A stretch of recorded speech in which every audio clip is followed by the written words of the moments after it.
waxaa lagu tiriyaa mid ka mid a dagaaladii ugu foosha xumaa ee soo maray adduunka.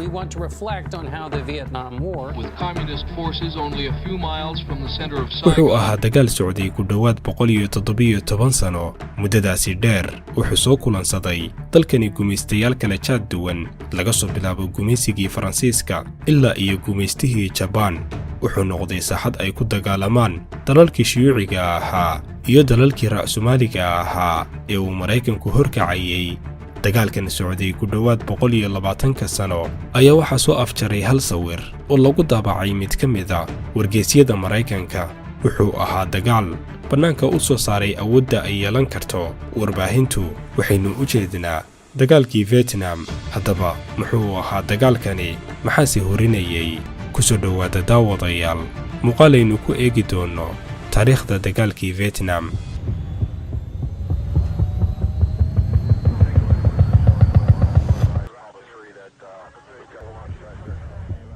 taariikhda asal ahaaneed ee dagaalkan wuxuu soo bilowday sanadkii 1857 markaasi oo ay ahaayeen shacabka reer Vietnam kuwa u badnaa beeraley aysan wax dhibaato ah haysan, waxaana sikadiisa ugu soo duulay Faransiiska oo uu hogaaminayay Napoleon Bonaparte saddexaad, isagoona damacsanaa inuu gurto kheyraadkii Vietnam, gumaystana shacabka dalkaasi.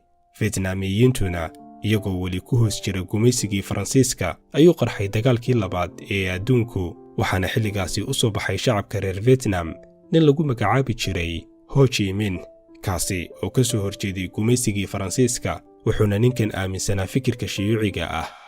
ninkan ayaa aasaasay urur xorriyad u dagaalan ah oo uu ku magacaabay Vietnam ama Vietcong, isaga oo taageero ka helayay waddamada Shiinaha iyo Midoogii Soviet oo iyagu xilligaasi ahaa kuwii hogaaminayay mabaadi'da shiyuuciyadda. sidoo kale waxaa xilligaasi dagaalka ku soo biirtay Jabaan oo iyaduna dhinac ah aaminsanna inay wax ka qabsato dhulka reer Vietnam. waxayna sidaasi ku noqdeen shacabkii reer Vietnam kuwa ay ku kor dagaalamaan 3 kooxood oo kala ah ururka Vietnam oo haystay inta badan dhulka waqooyi ee Vietnam, Faransiiska iyo xulafadiisii ka soo horjeeday shiyuuciga oo ku fadhiyay koonfurta, iyo sidoo kale Jabaan oo iyaduna dhinac ah dhawaan galna ah. balse Jabaan waxay isaga baxday dagaalka Vietnam dabayaaqadii 1945 kadib musiibadii Hiroshima iyo Nagasaki oo ay kala kulantay burbur dhaqaale iyo mid ciidanba. waxaana Vietnam isugu soo haray oo muddo ku dagaalamayay Faransiiska oo ku waxyeeloobay dagaalkii labaad ee adduunka, balse taageero ka helayay Maraykanka iyo ururka Vietnam iyo xulafadiisii oo dhinaca ah. Maraykanka oo maal iyo muruqba la garab taagnaa Faransiiska iyo xisbigii uu hogaaminayay Ho Chi Minh ayaa muddo badan ku dagaalamayay Vietnam, balse Faransiisku wuxuu awoodi waayey inuu dhinac dhulka u dhigo kooxihii yaryaraa ee la dagaalamayay. sababta uga adkaan waayeyna waxaa lagu sheegaa inay adeegsanayeen kooxahan istiraatiijiyad dagaal oo ku dhufo oo ka dhaqaaq ah, waxaana ciidamadii Faransiiska halkaasi ka soo gaarayay maalinba maalinta ka dambaysa khasaare lixaad leh, heer uu markii dambe gaaray inuu isdilo taliyihii hogaaminayay duulaanka Faransiiska ee Vietnam kadib markii uu adkeysan waayey khasaaraha iyo dhibaatada ku socotay ciidamadii Faransiiska.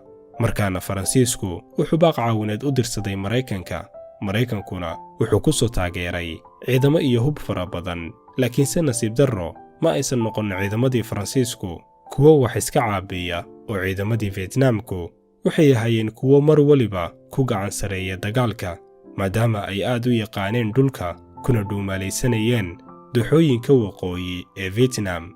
ugu dambayn bishii shanaad sanadkii 1954 ayuu Faransiisku go'aansaday inuu guud ahaan isaga baxo dhulka Vietnam kadib markii uu adkeysan waayey khasaarihii hanti iyo nafeed ee ku socday, yaqiinsadayna inuusan ka libkeeni karin dagaalka Vietnam. halka xisbigii Ho Chi Minh ay gaareen damacoodii ahaa inay dhulkooda ka xoreeyaan gumaysiga Faransiiska, balse Maraykanka oo ay arrintani la xumaatay kana walaacay inay shiyuuciyaddu ku xoogaysato bariga Aasiya ayaa go'aansaday inuu heshiis nabadeed la qaato Vietnam. muddo dheer oo wadahadal nabadeed la baadigoobayay, ugu dambayn waxaa la gaaray xal la isla fahmay kadib heshiis sanadkii 1954 ka dhacay magaalada Geneva, waxaana halkaasi lagu gaaray in Vietnam loo kala qaybiyo 2 qaybood oo kala ah qaybta waqooyi oo ay maamulayaan shiyuuciyiintu, madaxweynena uu ka yahay Ho Chi Minh, iyo qaybta koonfureed oo ay maamulayaan kuwa taabacsan Maraykanka, madaxweynena uu ka noqonayo hogaamiye ay iyagu keensadeen. sidoo kale waxaa lagu ballamay in muddo ku siman 300 oo maalmood lagu qabto doorasho afti dadweyne ah, ciddii ku guulaysatana ay noqon doonto cidda sida tooska ah u maamuli doonta Vietnam. Ho Chi Minh inkasta oo uu rabay inuu sii wado dagaalkii uu kula jiray koonfurta, haddana waxaa la taliyey xulafadiisii Shiinaha iyo Midowgii Sofiyeet oo ka dhaadhiciyey inuu ku guulaysan karo xukunka iyada oo la adeegsanayo doorasho. intaasi wixii ka dambeeyeyna wuxuu Maraykanku bilaabay inuu soo daabulo dadka isaga taageersan ee ku sugan waqooyiga, qiyaastii 1 milyan oo reer waqooyi ah oo u badan dadka Kaatooliga ah ee laga tirada badan yahay, ayuu Maraykanku u qaxiyey koonfurta si uu doorashada lagu ballansan yahay uu uga guulaysto shuyuuciyiinta. taasina waxay sababtay in madaxweynihii dowladdii waqooyigu uu ergo u soo diro dowladdii koonfureed, wuxuuna ergadaasi u soo dhiibay fariin ah inuu madaxweynahaasi iska cayriyo dowladihii shisheeye ee dhankiisa ku sugnaa, kadibna ay labadoodu wada hadlaan si ay isugu afkartaan wixii iyaga u dan ah.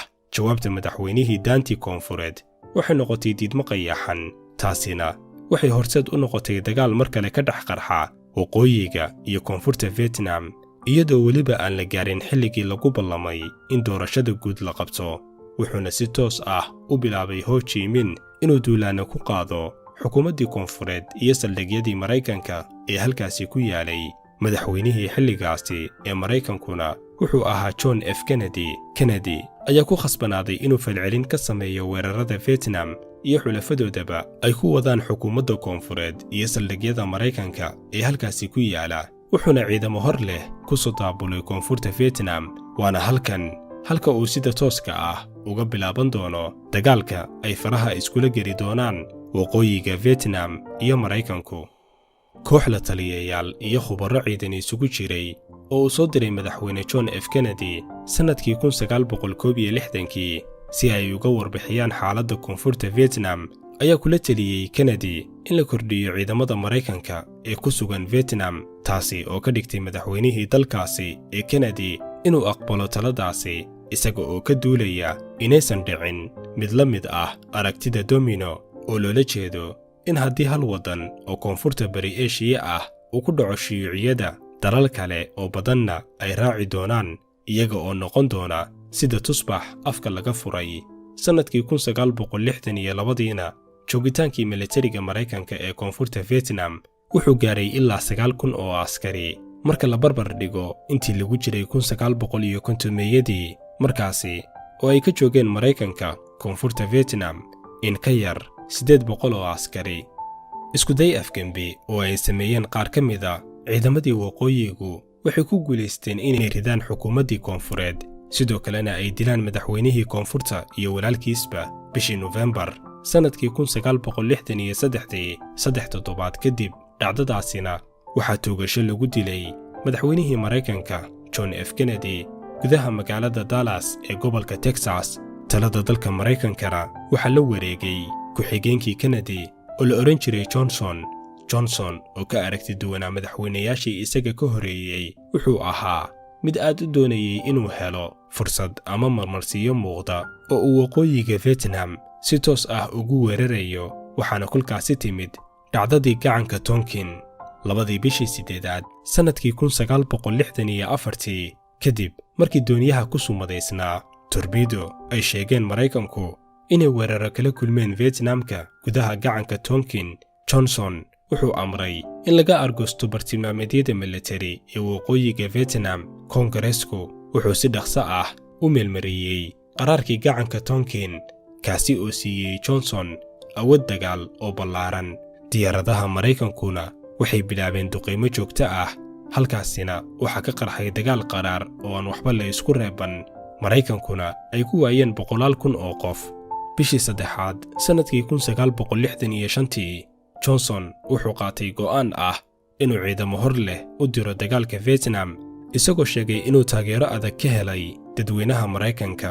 bishii 6 ee isla sanadkaasi 82,000 oo ciidamo Maraykan ah ayaa fadhiyey koonfurta Vietnam.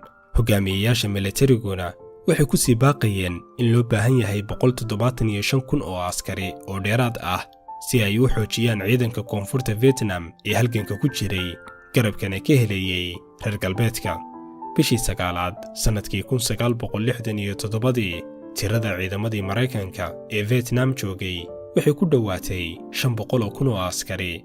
dhaawacyada Maraykanka ee iskood isku dilay waxay gaareen 15,058 askari, halka 109,527 askarina la dhaawacay. tiro intaasi ka badanna waxay si toos ah ugu dhinteen dagaalka. dowladda Maraykankuna waxay gaartay heer ay ku khasabto shacabka caadiga ah inay dagaalka galaan, weliba ay soo qafaasho dadkii dagaalkaasi lagu qasbay ee qafaalashada ka badbaadayna waxaa ka mid ahaa feeryahankii muslimka ahaa ee Maxamed Cali Kalay. Kalay ayaa mar uu arrintaasi ka hadlayay yiri, garan maayo sabab aan masaafadaasi u jaro una soo dilo dad aan waxba iga galabsan. qasbidda shacabka ee ku qotontay inay dagaalka si xoog ah ku galaan ayaa sababtay in ka badan 60% qoysaska Ameerikaanku in qoys walba uu ugu yaraan qof ehelkiisa ka mida uu ku waayo dagaalkaasi. taasina waxay markii dambe dhalisay dibadbaxyo shacbi oo looga soo horjeedo dagaalka Vietnam.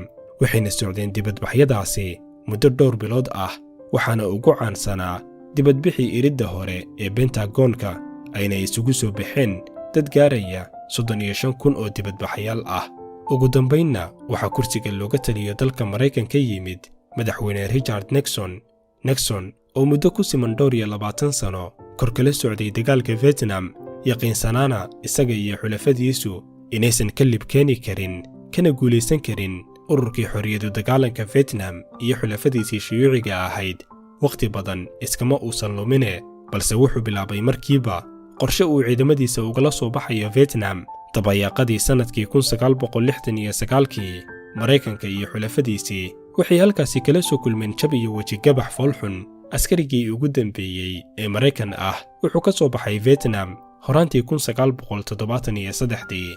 ugu dambaynna waa la jebiyey ciidamadii koonfureed ee ay dagaalka uga baxeen Maraykanka iyo xulafadiisiiba. sanadkii 1976 ayaana dibadda loo taagay Jamhuuriyadda Vietnam oo sidoo kalena ah dowlad la wada leeyahay. halkaasina waxaa ku soo idlaaday dagaalkii Vietnam ee socday in ka badan hal qarni, waxaana sidoo kale halkaasi ku soo dhammaaday sheegashadii Maraykanka ee ahayd inay iyadu tahay tan ugu awoodda badan adduunka. intaasi ayaynu ku soo gabagabeynaynaa daawadayaal muuqaalkeenna maanta. haddii uu ku qanciyey muuqaalku, ha ilaawin inaad la wadaagtid asxaabtaada. haddii aad nagu cusub tahayna nagu soo biir oo ka mid noqo bahweynta nagu xiran. wasalaamu calaykum waraxmatullaahi wabarakaatuh.